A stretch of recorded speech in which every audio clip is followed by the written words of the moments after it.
Bismillahirrohmanirrohim. Assalamualaikum warahmatullahi wabarakatuh. Istighna memiliki arti, sifat kaya, hakikat sifat istighna. Mustaghniyunan, kulu masiwahu, artinya, maha kaya Allah itu, daripada tiap-tiap yang lain. Dan istighna, juga bermakna, sebagai sarana untuk meminta harta kekayaan, kepada Allah, dengan wasilah sholawat kepada Nabi Muhammad. Imam Syafi'i, pernah berkata, terkait dengan istighna, yaitu, al-istighna anis sailabihi.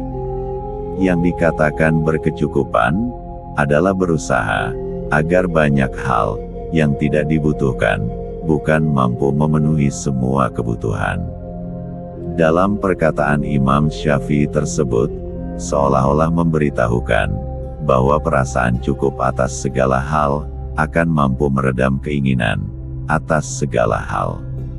Sebab bukan memenuhi keinginan, yang mampu menjadi solusi, melainkan meredam hawa nafsu, yang menjadi kunci dari setiap masalah. Cara meredam keinginan itulah, yang dinamakan, dengan selalu merasa cukup, atas segala keinginan apapun. Syekh Yusuf bin Ismail An-Nabhani berkata, aku menemukan sholawat istighna ini, yang ditulis pada sebuah kertas, di dalam sebuah kitab, Miftahul Falawa, Misbahul Arwah.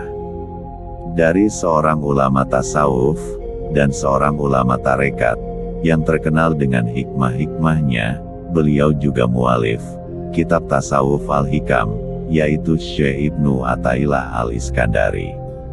Syekh Ibnu Athaillah al-Iskandari berkata, bacalah sholawat istighna ini karena Allah, setiap selesai melaksanakan sholat fardu, dibaca sebanyak 100 kali, atau paling banyak dibaca 1000 kali. Apabila aku membacanya 1000 kali, maka dengan keberkahan sholawat ini, aku sering sekali bermimpi, berjumpa dengan baginda Nabi Muhammad. Dan barang siapa, yang beristiqomah secara rutin, membaca sholawat ini 1000 kali, maka niscaya Allah, akan memberikan karunia kepadanya, sehingga ia dijadikan orang yang kaya raya. Dicintai oleh semua makhluk, dijauhkan dari segala bala kemudaratan, kesusahan, kemelaratan, kefakiran dan musibah bencana dunia akhirat.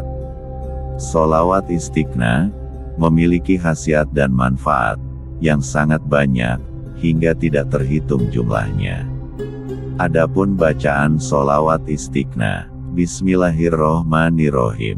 Allahumma sholli wa sallam, ala sayyidina Muhammadin, wa ala alihi qotro, la ilaha illallah.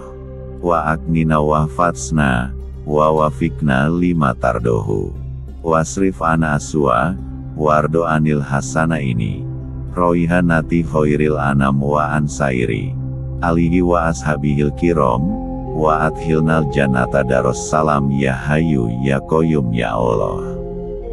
Dengan menyebut nama Allah, yang maha pengasih lagi maha penyayang. Ya Allah, semoga Engkau melimpahkan sholawat, dan salam, kepada Sayyidina Nabi Muhammad, dan kepada seluruh keluarganya. Dengan derajat kalimah, tiada Tuhan selain Allah, kayakanlah, karuniakan aku, kekayaan, dan jagalah dan kasihanilah aku, petunjuk yang diridhoi oleh Allah. Dan hindarkanlah dari diriku, segala kejelekan, dan karuniakan aku keridhaan. Berkahnya dari Hasan dan Husain, dua pemuda yang harum, yang sebagus-bagusnya makhluk, dan dari semua keluarganya, sahabatnya, yang mulia semuanya. Dan masukkanlah aku, ke dalam surga Darussalam, wahai Zat yang maha hidup, dan maha berdiri sendiri, ya Allah. Manfaat pertama, sholawat istighna ini, bersifat memutuskan energi kemiskinan, yang meliputi dalam kehidupan kita. Salah satu penyebab, rezeki seret, adalah kita diliputi energi kemiskinan. Dari mana energi kemiskinan itu datang? Energi itu datang, bisa saja dari diri kita sendiri, karena dipengaruhi oleh rasa malas pada diri kita.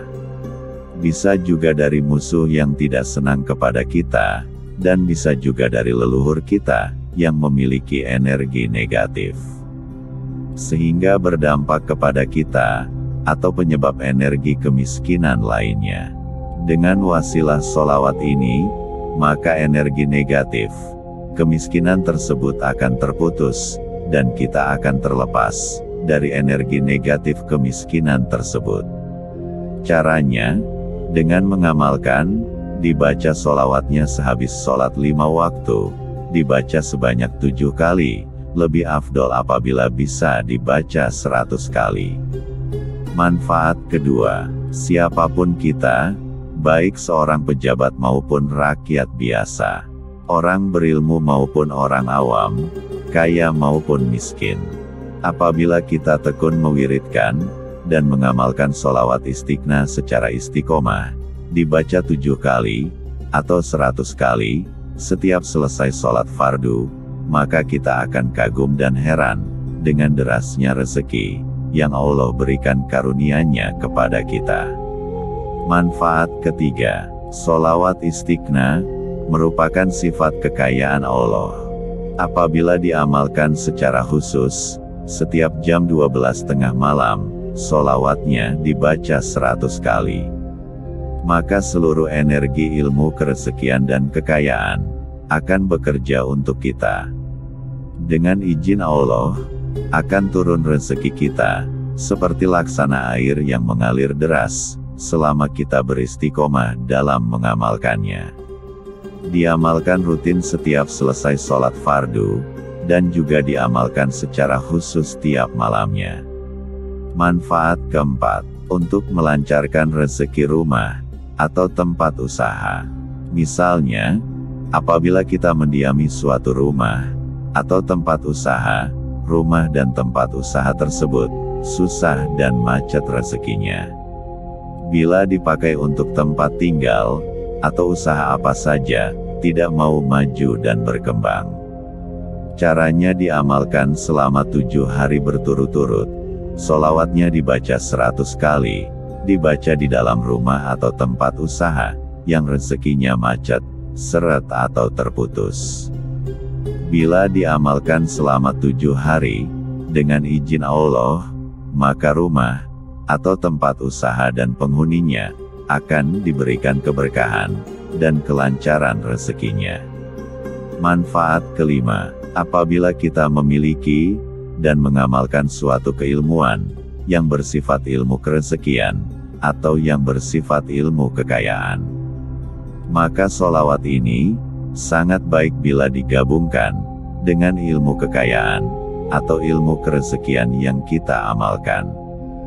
Dengan izin Allah, akan lebih memudahkan kita, untuk cepat terkabulnya berbagai hajat. Agar diberikan keluasan rezeki, dicukupkan harta benda, dan untuk bekal ilmu serta untuk beribadah.